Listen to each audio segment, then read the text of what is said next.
ابو ذر غفاری رضی اللہ عنہ فرماتے ہیں کہ نبی کریم صلی اللہ علیہ وسلم نے ارشاد فرمایا کہ کسی نیک کام کو معمولی نہ سمجھو، نیکی معمولی نہیں ہوتی، فرمایا کہ نیکی کو معمولی نہ سمجھو، اور اگر نیکی نہ کر سکو تو یہ بھی نیکی ہے کہ تم اپنے بھائی کے ساتھ مسکراتے ہوئے خوشی کے ساتھ ملو، اور فرمایا جب گوشت خریدو تو شوربہ زیادہ رکھو اور اس میں اپنے پڑوسی کو بھیج دیا کرو۔ ایک اور روایت میں ہے فرمایا کہ جب گوشت پکاؤ تو شوربہ زیادہ کرو، پانی ذرا زیادہ ڈال دیا کرو تاکہ پڑوس کو بھیجنا آسان ہو جائے۔ اور ایک حدیث کے اندر آتا ہے نبی علیہ السلام نے فرمایا کہ لوکی یعنی کدو کو کھایا کرو، گھیا اور کدو وغیرہ یہ کھایا کرو، اور آگے فرمایا کہ اگر اس سے زیادہ کوئی نفع دینے والا درخت ہوتا اللہ تعالیٰ یونس علیہ السلام پر اسی کو اگاتے، اور فرمایا اگر تم میں سے کوئی شوربہ بنائے یعنی شوربے والا سالن بنائے تو لوکی کا اضافہ کر دے، وہ عقل اور دماغ کو قوت دیتا ہے۔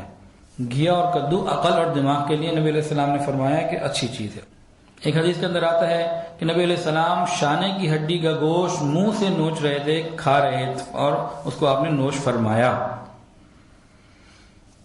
اور ایک حدیث کے اندر آتا ہے ابو قتادہ رضی اللہ عنہ نے بیان کیا کہ میں نے نیل گائے کی بازو کی ہڈی رکھی تھی اور آپ صلی اللہ علیہ وسلم کی خدمت میں پیش کی، آپ صلی اللہ علیہ وسلم نے قبول فرمائی اور ہڈی سے گوشت کو نوچ کر تناول فرمایا۔ آپ صلی اللہ علیہ وسلم کو وہ ہڈی جس پر گوشت لگا ہو بہت مرغوب تھا، نہایت رغبت سے ہڈی پر سے گوشت کو دانتوں سے نوچ کر تناول فرماتے، اکثر تو دانت سے نوچ کر کھاتے اور کبھی کبھی چاقو سے کاٹ کر بھی تناول فرماتے تھے۔ اور ایک حدیث کے اندر ہے، بخاری شریف کی روایت ہے کہ نبی علیہ السلام نے ہانڈی سے ہڈی دار گوشت کو نکالا اور اسے تناول فرمایا۔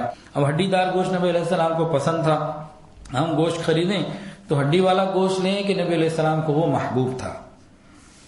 اس کے علاوہ کلیجی یہ بھی نبی علیہ السلام کو پسند تھی۔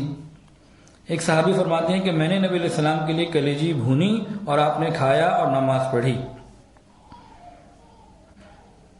بعض روایت میں ہے کہ ازواج مطہرات، ایک صاحب فرماتے ہیں کہ میں ازواج مطہرات میں سے ام سلمہ رضی اللہ عنہا کے پاس گیا تو انہوں نے مجھے بتایا کہ ہمارے پاس حضور صلی اللہ علیہ وسلم تشریف لائے اور ہمارے ہاں گھر کے اندر کلیجی اور دل وغیرہ لٹکے ہوئے تھے، یعنی گھر میں کلیجی اور دل موجود تھے۔ آپ صلی اللہ علیہ وسلم نے ارشاد فرمایا اگر یہ کلیجی ہمارے لیے پکا دو تو کتنا اچھا ہو، ہم اسے کھا لیں۔ ام سلمہ فرماتی ہیں رضی اللہ تعالی عنہا کہ ہم نے اسے پکا دیا اور نبی علیہ السلام نے اس کو کھایا۔ تو کلیجی کھانا بھی سنت ہے۔ اب کلیجی قربانی کے موقع پہ ہمارے یہاں کھائی جاتی ہے۔ ایک عام رواج ہمارے یہاں یہ بھی ہے الحمدللہ کہ جیسے ہی جانور صبح ذبح ہو جاتا ہے تو اس کو ذبح کرنے کے قربانی والے دن ذبح ہو جاتا ہے تو ذبح کرنے کے بعد سب سے پہلے اس میں کلیجی نکال لی جاتی ہے اور اس کو تیار کر کے کھا لیا جاتا ہے۔ اگر آسانی ہو اور بہت زیادہ تاخیر نہ ہو رہی ہو تو اس طرح سے کھانا یہ مناسب ہے۔ نبی علیہ السلام گوشت کو 1 مہینے تک بھی اپنے پاس رکھتے تھے۔ حضرت عائشہ سے قربانی کے گوشت کے متعلق سوال کیا گیا کیا 3 دن سے زیادہ اس کو رکھ سکتے ہیں؟ حضرت عائشہ رضی اللہ عنہ نے فرمایا کہ ہم لوگ آپ صلی اللہ علیہ وسلم کے لیے پائے 1 ماہ تک رکھتے تھے جسے آپ کھاتے تھے۔ تو یہاں سے پتہ لگا پائے کھانا بھی سنت ہے۔ اب پائے تو ہم کھاتے ہیں آگے پیچھے، لیکن یہ شاید آج معلوم ہوا ہو کہ یہ پائے کھانا بھی سنت ہے، اور گھر والے آپ کے لیے پائے رکھتے تھے قربانی کے اور 1 ماہ تک اس کو استعمال ہوتا رہتا تھا۔